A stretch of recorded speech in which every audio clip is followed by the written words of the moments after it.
Saya mendapatkan bantuan PKH dari 2013. Alhamdulillah 2013 itu saya mendapatkan satu komponen. Itu 275 untuk sekolah anak saya, untuk kebutuhan sekolah anak saya.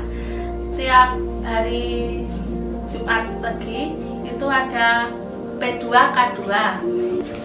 Dari pembimbing selalu diberi motivasi gimana caranya kita bisa mandiri dan gimana bisa mengelola uang bantuan PKH itu agar bisa berkembang.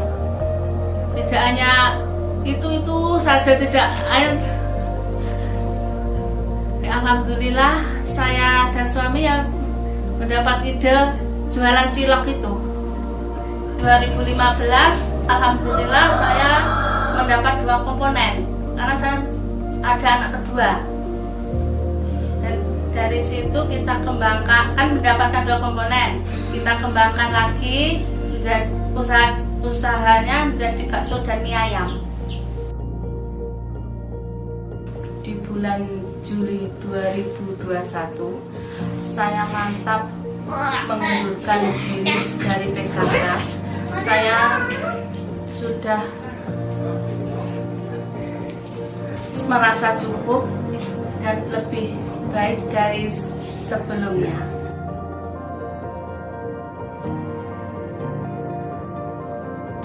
Untuk kegiatan yang ada di dampingan saya, setiap bulannya ada P2K2 yang diadakan dengan cara ajang sana, yaitu pergi dari rumah KPM 1 ke rumah KPM yang lainnya supaya kita bisa akrab dengan KPM dan mengetahui kondisi real yang ada di lapangan.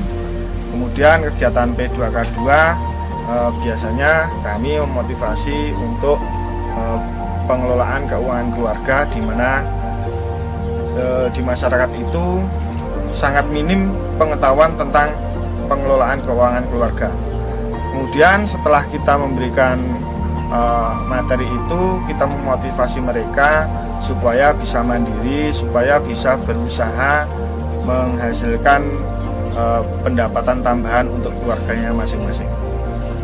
Yang pertama, ketika mereka kita ajarkan untuk pengelolaan keuangan keluarga, yang perlu ditekankan adalah bahwa pendapatan tidak boleh lebih sedikit daripada pengeluaran, sehingga memungkinkan mereka untuk tidak berhutang ke luar. Karena apa? Ketika kita berhutang berarti kita memberikan bunga dan itu nantinya akan memberatkan keluarga tersebut. Nah, di situ kita akan memberikan motivasi supaya mereka tahu kemampuan mereka di mana. Kalau ketika mereka bisa berusaha untuk membuat cilok, ya kita ajarkan untuk bagaimana mereka berani keluar dari zona nyaman untuk berusaha semaksimal mungkin untuk menjadi pengusaha-pengusaha kecil. Kemudian di dampingan kami, contohnya adalah Bu Kismiati itu dulunya ketika beliaunya masuk sebagai peserta PKH di tahun 2013, akhir beliaunya di tahun 2014 sudah menyisihkan sebagian dari bantuannya untuk digunakan menjadi sebuah usaha cilok kecil-kecilan yang dijual di masyarakat sekitar. Kemudian semakin lama semakin laku dan beliaunya bisa berkembang sampai di tahun 2017-18 itu sudah bisa membuat sebuah warung bakso dan mie ayam.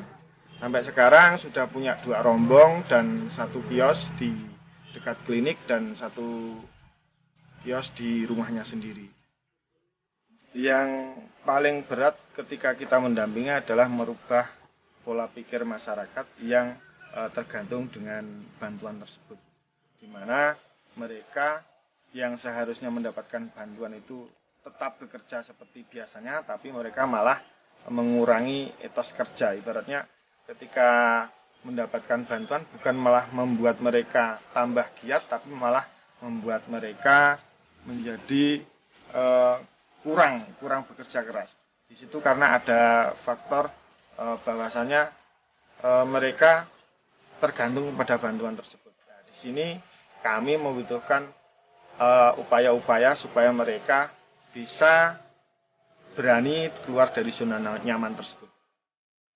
Yang berkesan adalah ketika kita pertemuan P2K2, kita selalu memotivasi peserta PKH, salah satunya Bu Kismiati itu, akhirnya Bu Kismiati itu mau berusaha, kemudian mau mengeluarkan segala kemampuannya untuk meyakini bahwa dia bisa. Ketika dia bisa, akhirnya ya inilah hasilnya. Bu Kismiati pada suatu hari menelpon saya untuk, Pak, saya minta digraduasi mandiri. Karena apa?